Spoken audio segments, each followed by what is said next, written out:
Right.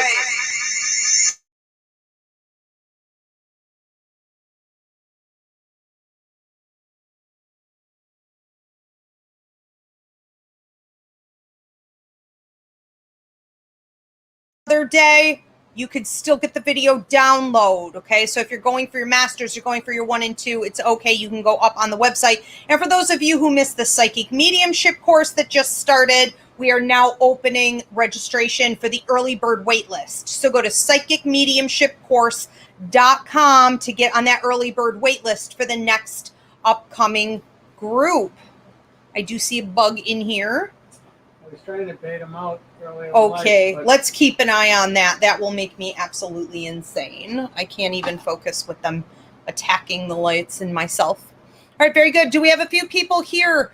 All right, Jill, Alex, looks like we're good here on YouTube, and it looks like we're doing pretty good here on TikTok.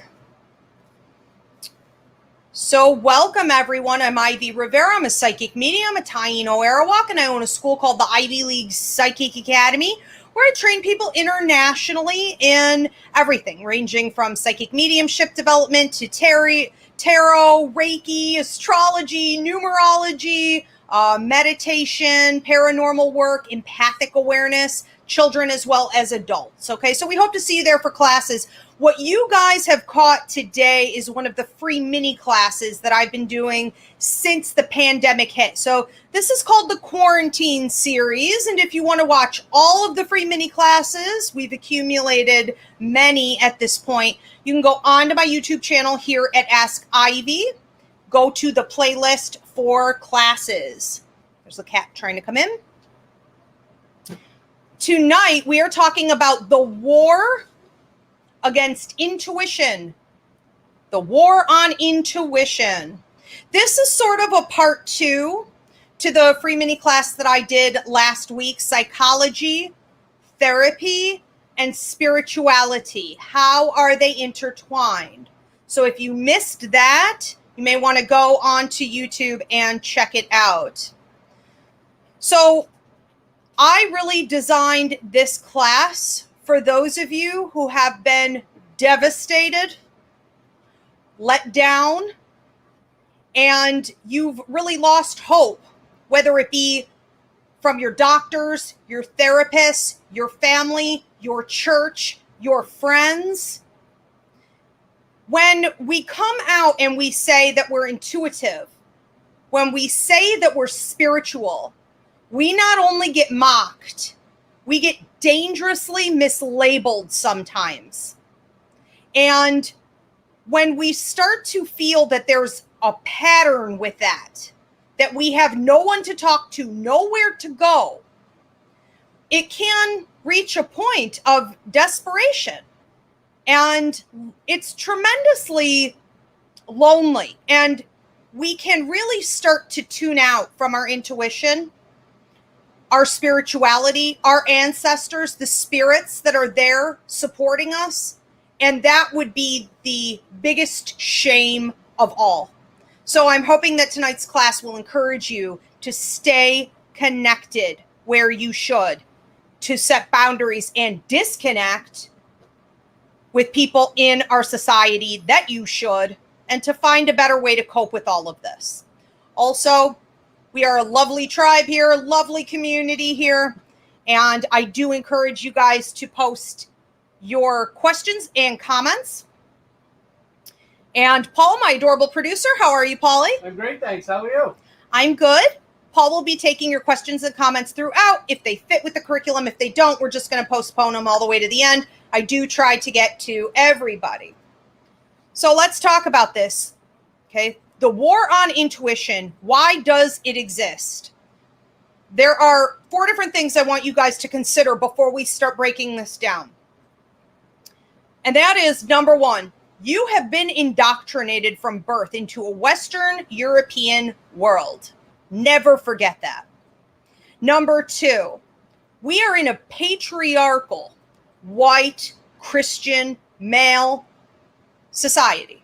If you're not one of those, even if you are, it's not doing you any justice. Number 3, we've been colonized.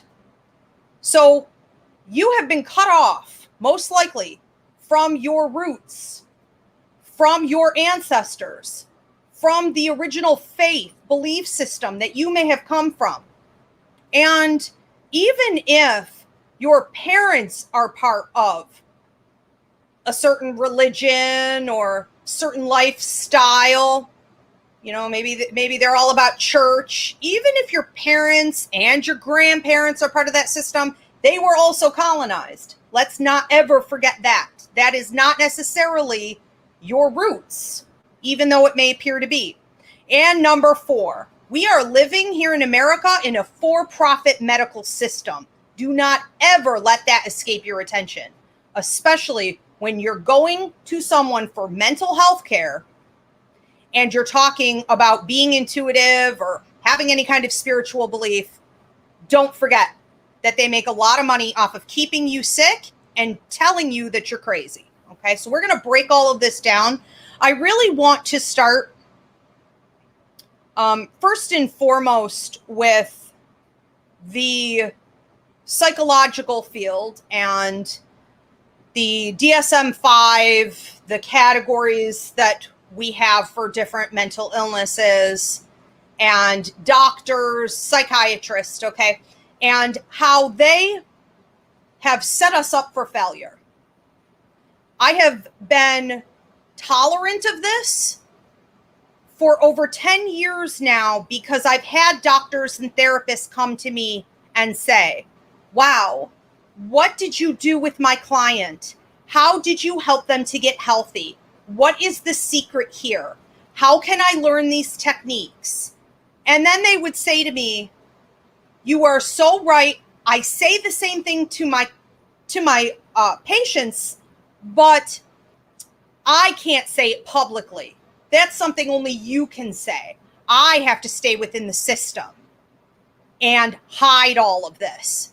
And for many, many years, I was hopeful that at some point, doctors and therapists would start coming out and they would start taking more of a lead, be more mindful about how they're speaking to their intuitive and spiritual clients and patients, and to be advocates for the change that needs to happen, to be more accepting of this reality. And I just don't see that happening. I see it getting worse and worse and worse. So I have had it. I'm speaking out. I'm done being patient on it. And personally, the journey started at 5 years old. I started being misdiagnosed, sent off repeatedly to different doctors. In fairness, I had 2 doctors apologize to me for the misdiagnoses. One was a psychiatrist and one was a therapist. And they both said pretty much the same thing. I'm sorry I have been misdiagnosing you, but let's try again. And they would come up with some new theory and some other medication. At that point, my liver was shutting down. And I was more traumatized from this process than I was from the original issues I was dealing with, which was intuitive ability, mediumistic, psychic, empathic, out of control. And while I appreciate their apologies, I had told them repeatedly that I was having psychic visions, that I was having prophetic visions about things like 9/11. And I saved my own life. I saved my family's life. I would tell them repeatedly that I was communicating with spirit or that I was highly empathic. And I was dismissed every single time. I was either told that I was lying, that I was confused, or that I had been to this place before, or I somehow knew ahead of time. Someone must have told me, or I must have seen it ahead of time. And so I do put the blame on them. If they're not going to listen, if they're not going to take any of this into consideration, then they shouldn't be working with the people. So I think we need to be very careful and understand that when a therapist, a psychiatrist hears that you are intuitive, that you're spiritual, you can actually be diagnosed as having a mental illness, many mental illnesses. But this magical thinking, as they call it, leads to medication, and sometimes even institutionalization.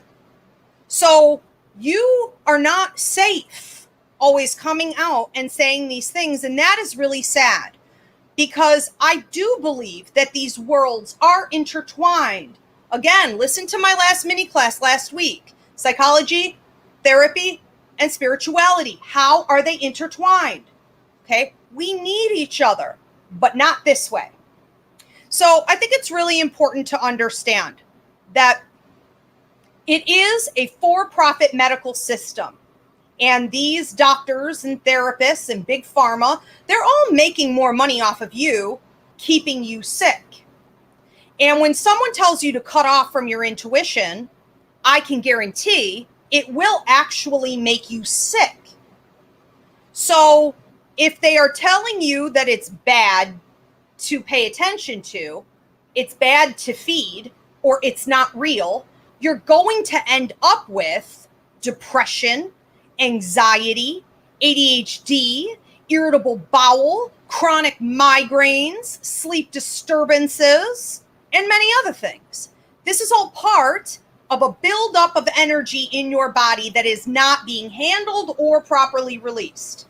And when I've had doctors and therapists come to me in the past, they have all agreed. I had one doctor say it the best, that he tells his patients it would be like eating 12 Big Macs and expecting that after all that, you're not going to go to the bathroom, you're not going to get sick, you're not going to gain any weight.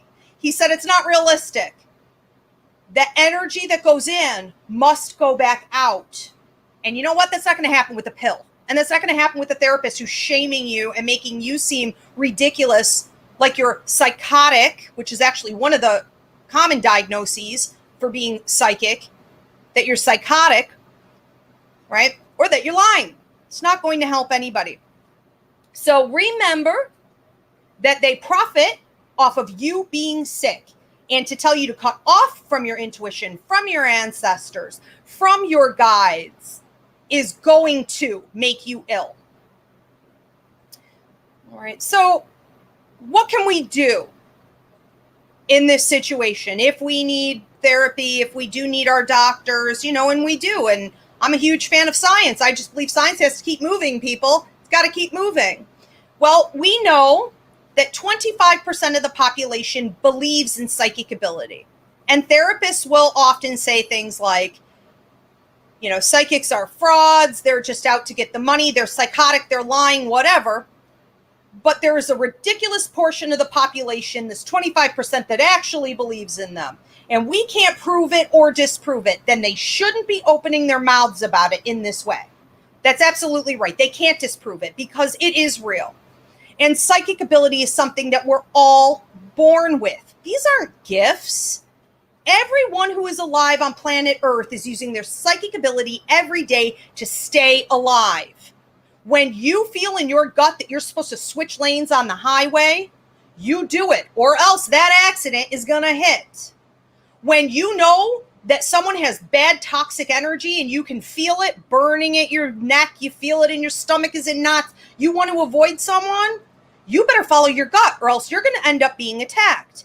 And I wonder how many of these doctors and therapists would have their children in the vehicle with them and not switch lanes. Or they would invite that stranger with toxic energy into their house to possibly infect their families. No, they are using their psychic ability too. Maybe not well, obviously, but they do.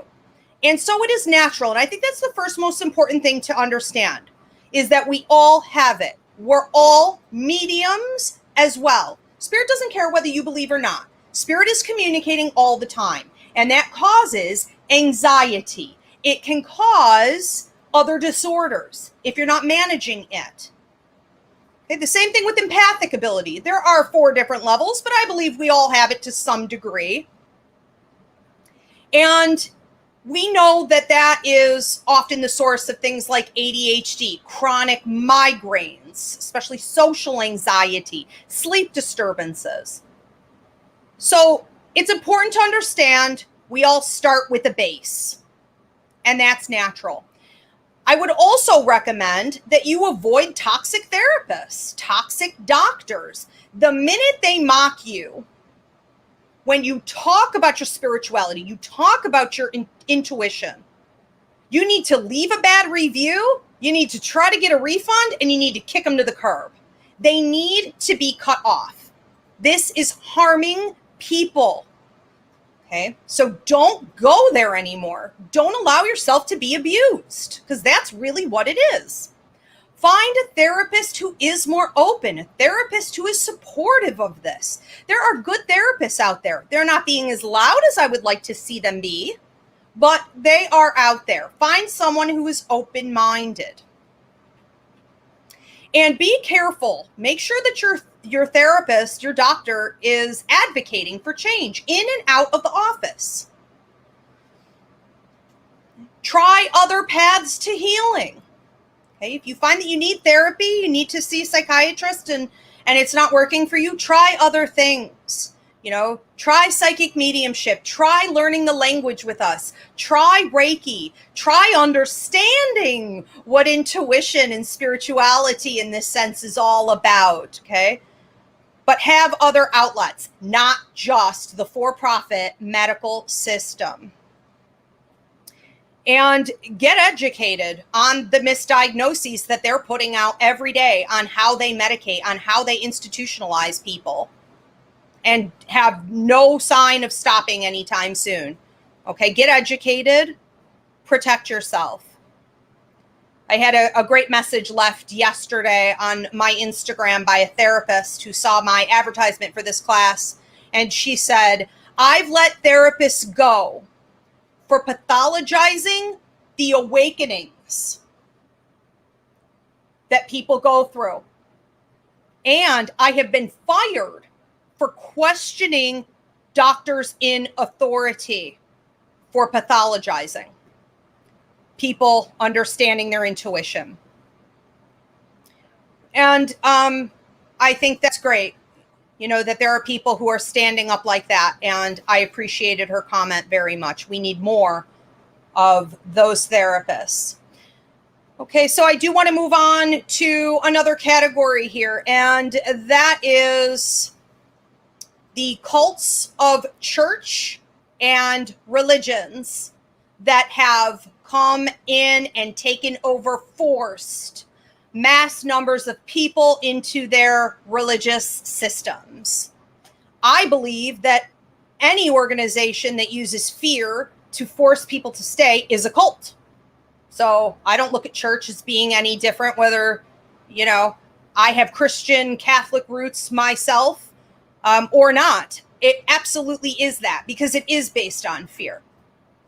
And I think that we need to take a more serious look at how the roots of most religions, churches, are based on colonization, and how dangerous that is for you as an intuitive, as a spiritual being here on earth, having a human experience, to be cut off from your ancestors, your original faith, and to be forced into some weird culty religion that teaches you that you can't connect with God directly. A priest has to do it.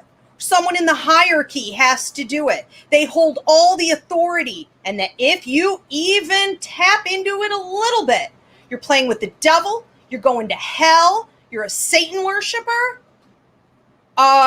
This is not only ridiculous, it is super dangerous. And I have never seen any sign as of today, okay, that these religions, these churches plan to become more open-minded. If anything, again, just like big pharma and psychology and therapy, I've seen them, bear down. It's getting worse. So we need to be realistic.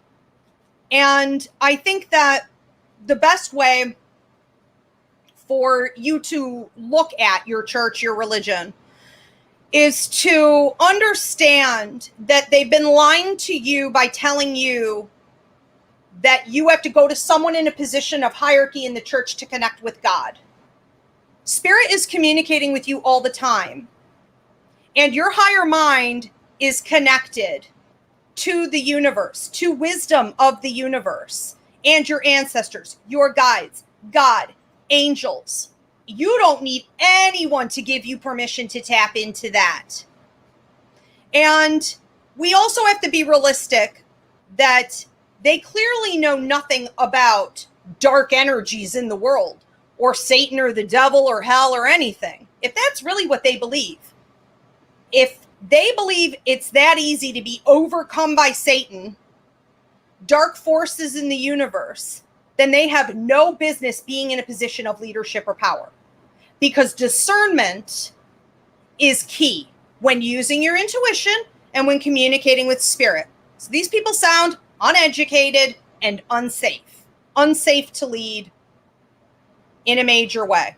You can do that yourself. I also want to remind everyone, for all the Christians out there, Catholics, whatever denomination you may be, that there is one book, an English version of the Bible left, where in the Old Testament, we had training manuals for mediums, for prophets, for the psychics in the books of Solomon. It was normal to have prophets. And in the 70s, we sort of saw a revitalization of all of this, right? The prophets came out. And we're seeing some of that now in some churches to a degree.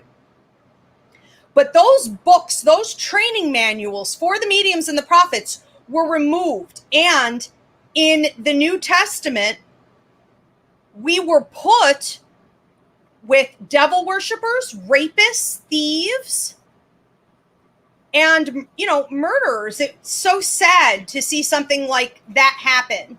A book that was meant to be beautiful, and perpetuate love. Well, that killed it, in my opinion. So let's be realistic about what we're reading and what we're believing in. Something that has been manipulated by white men in power. That's all that's left of it at this point. I also want to look a little bit at, what we can do. If it's hard for you to leave your church, if it's hard for you to leave your community, your faith, and you know that if you step out, you can lose family, you can lose friends, you can lose everything. I think it's important to realize that you can, upon leaving, create a new system of support. When one door closes, 6 more open. Every time the bus stops, somebody's got to get off. If you have to be cut off by these people, it wasn't love anyways. And you will make room for new members to come in. So anyone who mocks your faith really doesn't belong in your life journey beyond where they are right now. So accept that, embrace that, and replace it with what your ancestral roots may be. Okay, do some digging into your heritage. Do some digging into your great-great-grandparents. A lot of you are native, indigenous, you didn't even know. There can be such a rich history there. And you're just like a robot, going along with this system. Look, dig, find out. And for those of you who don't know about your roots and you desperately wish that you did, don't worry. You don't need to know, because spirit is always working with you.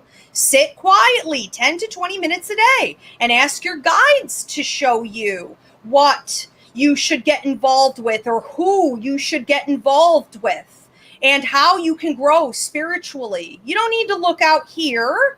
It's okay to just go in here. They will be there. And don't forget, your ancestors are always reaching out. Whether you know your tribe or not, they're always there. That's how it works. Don't let anybody tell you any different. Okay. So I want to talk about one more area before I get on to some of the questions and things we have here. And that is our brainwashed society as a whole.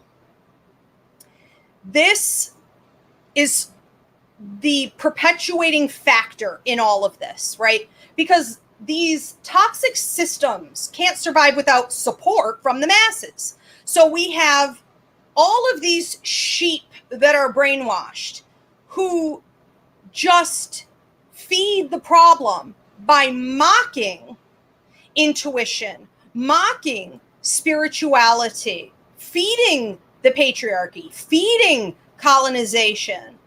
And some of us are even doing it unwittingly. We're doing it accidentally. Great example of this is the way people come to me every day and they say to me, well, I can't talk to anybody else this way. I got to tell you what's happening with me. I don't want to seem crazy. I'm like, oh, thank you very much. You know, what a slap in the face to come to me for help, to come to me for healing and say that I seem crazy, that what I talk about and believe in and teach about is insane, and that they're so embarrassed to admit that they're a part of it in any way, that they hide it every day. Like, I can't think of a bigger insult. And this is every day, all day. People talk like this. So we need to start changing our speech. And you need to stand up when you are out there, okay, in the world, and you hear people being ignorant, or you talk about a belief that you have in something. We need to start biting back. This is enough. We need to change this dialogue, okay? This toxic rhetoric of stigma is absolutely ridiculous and seen as perfectly acceptable, that it's just fine to act that way. Okay, so we have been labeled as intuitives, as fraudulent, as thieves, as money mongers. No matter how much we give, no matter how of service we may be, we are always stuck with that label. And it leads into an attitude against us of, what's the word I'm looking for? Suspicion, accusation, okay, abuse. But it really allows us, on a lighter note, just to be mocked and dismissed as a whole, which is also dangerous for other people because we're just trying to help. Okay, so don't listen. Fall in a hole. I don't care. Take my advice. Don't take my advice. No skin off my nose. I can help you. You can lead a horse to water. Take it or leave it. But if you're going to dismiss the wisdom that healers are giving you, it puts you in a dangerous position. Okay, because you've decided that they are laughable in some way. We're also penalized. So great example of this, and this is how the system makes more money off of us. If I, for example, wanted to go and advertise that I give readings or that I'm holding a psychic fair or a spiritual event, right? If I wanted to go advertise that in a newspaper, I am forced to pay extra money. Yup. To pay extra money to put in bold print at the bottom of my advertisement, which sucks up a lot of room too, but I'm forced to put it on there, that I have to say for entertainment purposes only. Okay, this isn't fair. Nobody else has to do this. So they have taken what is honest, pure work, and it's automatically suggested that it's fraudulent in some way, that it's for show. And that could not be further from the truth. I don't train my students that way. I don't do anything for show. Okay, what does all this toxic rhetoric do as we're all feeding it? Well, it forces people who do want to authentically be themselves, who are intuitive, who are going through increases with their intuition and spirituality, sometimes even to a point of it being painful, literally painful. And it forces them to stay in the closet because they don't want to be laughed at, or they don't want to be abandoned. They don't want to lose family and friends and support at a time like that. So we also need to reach out more, I think, to people who are going through that kind of change and don't know where to turn. Okay, so what can we do? What can we do about this? We can watch our mouths, be more careful with the words that we use. Don't ever refer to your intuition as being something crazy, because literally people are being medicated and institutionalized for it, okay? It's dangerous to label it as that. It's not crazy. Okay. It's open-minded. It's different. It's new. It's curious, but it's not a sign of mental illness. So let's be careful. Okay. So let's watch our mouths. We also need to show more appreciation for it. If you have a reader, if you have a healer in your life, they may not be okay. Tell them that you appreciate them. Show some respect. And if they post something that you feel is advantageous for other people, if they're shining the light, help them. Don't be so shy. Don't be so embarrassed that you believe that you won't give it a heart, you won't give it a share, you won't put a comment, you won't put yourself out there. Encourage. If these people are feeding your soul all the time, they're feeding your spirit, helping you to get well, act like it. Okay, let's stop hiding where we go to eat. I can't believe the number of people who come to me behind closed doors. Doctors, therapists, lawyers, teachers. People come here. But it's like pulling teeth, getting them to ever admit that they've ever even spoken to me once. That is disgraceful behavior. Okay, so show appreciation.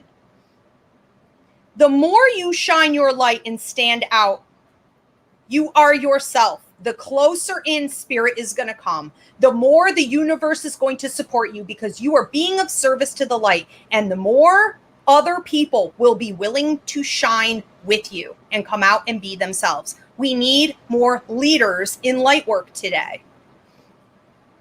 Okay, but first and foremost, I would say this to everyone: get educated, get educated, get educated on how society looks at spirituality and intuition.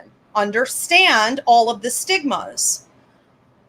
Understand, too, that we have, as spiritual beings that came to Earth, our own science. And we don't need anyone else's science that's making us sick to come in and negate what we already know. We know. We have a higher mind. We are connected to spirit. We are connected to the universe. And it is in you already. You don't need to be told. Okay? Especially if it's making things worse. Be introspective. Go in here before you go to anyone else to help you. Okay. We have some questions and comments coming in here. Oh, yeah. Okay. This one is from Kelly. Okay. Says, I tried therapy and she devalued my intuitive thinking and she couldn't help me and reverted to suggesting medication. I had an amazing reading that confirmed my indigenous heritage and validated everything I needed in one session. The medical system is corrupt and not for people like us. Well, that's a strong statement, Kelly, and I appreciate you sharing that. So, yeah, she went to a therapist. She said she got mocked and they tried to medicate her. They dismissed her intuition. She went and got a reading afterward and it healed her life. And I hear stuff like that all the time. People will, say to me, this saved me 7 years of therapy, or this was better than the 10, 15 years of therapy I went to, or whatever. And that's because it is. It is. If you've got a good therapist, amen, share with the rest of us. But, when it's toxic like that, it keeps you in a stagnant cycle, and you go to an actual healer, an actual reader, a real light worker, and they help you to put your life in order and understand your own abilities. It's like there is nothing bigger in the world, like there is nothing more important than this. This is the basic foundation to starting your life. And so to embrace that is huge. So I love that too. I love that she found out too she had indigenous roots. That's beautiful. I do want to read one from Alex. Okay, so this is from one of our members here. Alex says, I got a message from my guides about this. How when we are young, we see spirit physically and interact with them as if they are living people, because to them, we're very real and present. I used to randomly start yelling at spirits when I was younger because they wouldn't, like they were going to steal my food and things like this. Okay, so what if something in our brains just never stitched to making it be seen in the mind's eye? Okay, so the answer to this is a long I'm not sure where this question is going, but schizophrenics. Schizophrenics. Okay, there we go. Let's get to the punchline here. We got paragraphs. So what's going on with schizophrenia? If you see things when you're a child. Well, when we're 3 years old, we start tapping into certain brain waves. These brain waves allow us to see the spirits with our eyes and hear the spirits with our ears. At 5 and 6 years old, the right side of the brain develops more, and we start to hear the spirits in our head, clairaudience, as though it is our own thought, and we start to see the spirits in our mind's eye, clairvoyance. And what's happening with a lot of people who have schizophrenia or have been misdiagnosed with having schizophrenia, or people with dementia, people with Alzheimer's, it's all really very similar. If you're a medium and you know the language, you could sit next to them and understand that they're seeing and hearing what a 3-year-old would have, essentially. They don't know how to control it, and they're never given an option to control it, right? They're put on meds, or they're diagnosed as schizophrenic. There's no teaching of the intuitive language in the therapeutic world. So when I sit next to someone in a hospital, an infirmary, whatever, and they're struggling with these mental health issues and they're talking to spirits, as a medium, I know exactly who they're talking to. And I'm just making the choice, because I'm educated, not to talk to them, not to be controlled by them. But without knowing and without being empowered with the right tools, we're all susceptible to things like this. We have another one coming in here. Jill had said, you described all my medical issues until I started taking your classes, and all are gone now. Okay, so that's interesting. I'll have you read that one off. So I've had many students over the years come and say that they were on meds for 15 years, longer than that, or they had been diagnosed with things, but they never seemed to get well. And that after taking classes for a few months, they no longer have health issues. So this is not at all uncommon to hear. And that's because what I'm teaching you here through empathic awareness and the psychic mediumship course, learning the language and these things, you are learning how to manage the energies, the root cause of what could be increasing some of these potential disorders like anxiety and depression, right? ADHD. And without that, we can't get there. Again, no amount of therapy, no amount of medication or hospitalization is going to get you there. We have to get to the root of it and to understand our intuition to control it. So yeah, we see that a lot. I also see some students who say my meds are finally working. You know, I feel like I need them, but finally I'm having some breakthroughs, and that's awesome. Yeah. Rachel said that this is so needed. I have been ghosted so many times, and doctors treat you poorly if it's brought up. Yeah, it's really sad to go into a doctor for help and to have them look at you with a crooked eye. You know, I don't know what's worse, you know, being labeled as like, you know, psychotic or a liar, when neither are true. It's just a really lonely feeling, and it's scary how relentless they can be at spitting out one diagnosis and giving a medication and another one and a medication, and oops, I was wrong, here's another one and a medication, instead of just admitting, I honestly don't know what's going on. And you say, yeah, because you've never diagnosed me as a medium or a psychic or an empath, you know, but just admit it. If you don't know what's going on with people, don't mock their faith. Don't mock what they're telling you. You know, you have to allow for some fluidity, even with the DSM. I think there needs to be some open-mindedness there. Mm-hmm. Melissa on TikTok said that her nephew has bipolar, and she's often thought exactly what you just said. About being able to hear the same spirits and understand how the energy gets out of control. And bipolar is the most common misdiagnoses when we see empaths hit the 3rd and the 4th levels. So what you may want to do is check out the Empathic Kids class. And that's up on, we could put that in the comment section, or I know it's up in my bio in the link tree for Ivy Rivera, Empathic Educator. But it's phenomenal to see whether it's adult onset or it's a kid. When we hit that third and fourth level of empathic ability, things like the anxiety and the depression take on a whole new tone.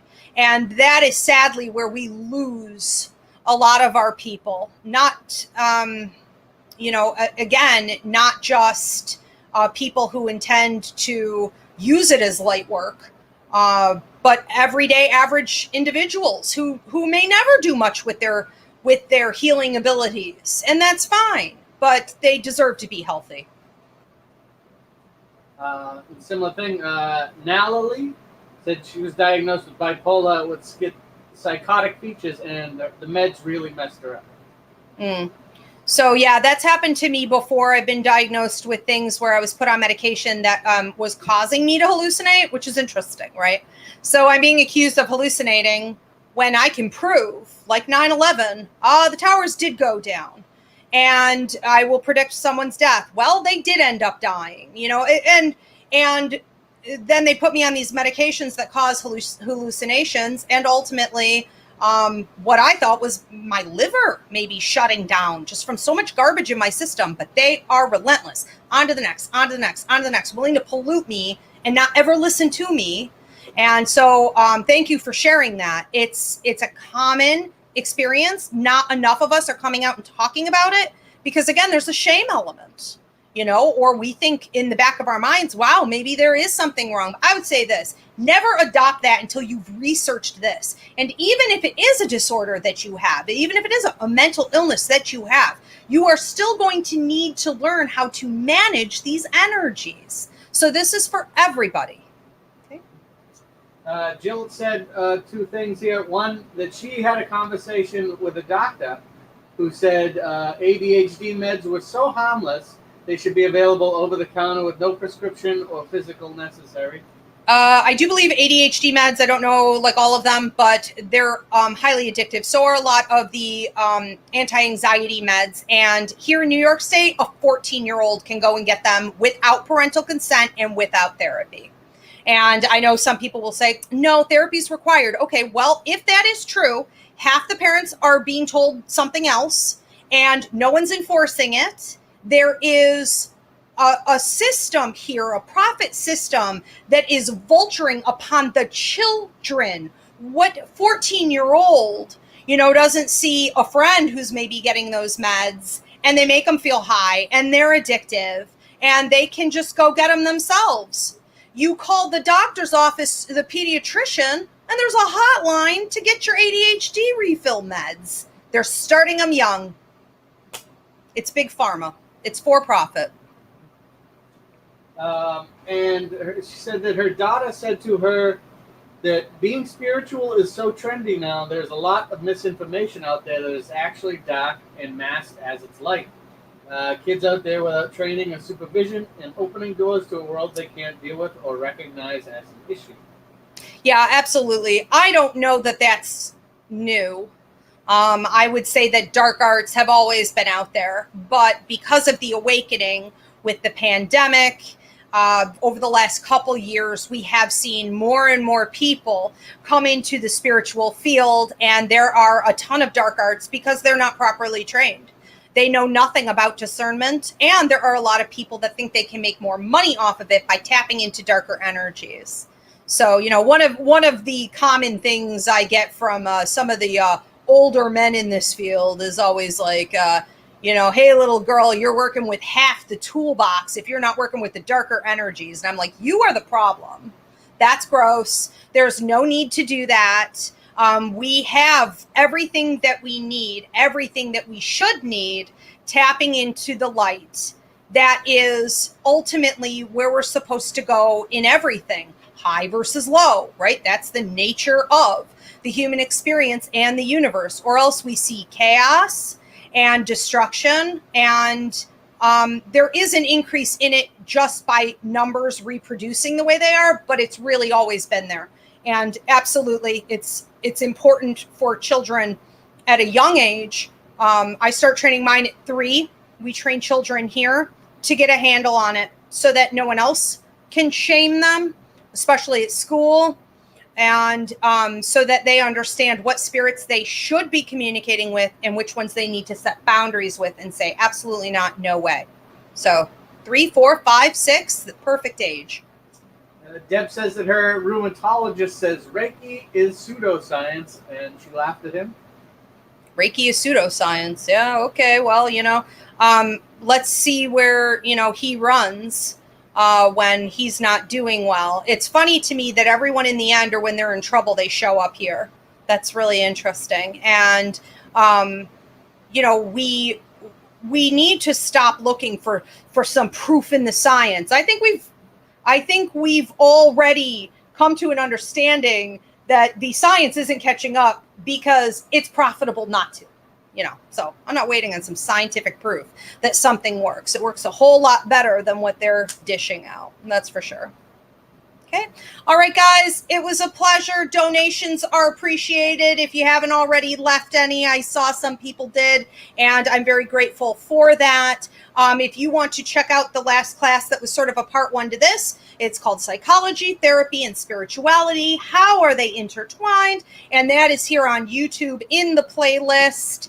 And please hit this thumbs up button for this video, everyone. Feel free to subscribe. And if you want to become a member for behind the scenes extras, your monthly horoscope, direct spirit messages, all kinds of things, you can hit the join button. Our next free mini class is going to be Wednesday, and it's on shadow work part 2. So you can go through the playlist and watch the original. This is with Christina Del Rey, our astrologer here at the Academy, and myself. And we'll be talking about secrets, karma, and contracts. And that's also at 8 p.m. Eastern. Thank you, Paul. You're welcome. Thank you, Spirit. Have a great night, everybody.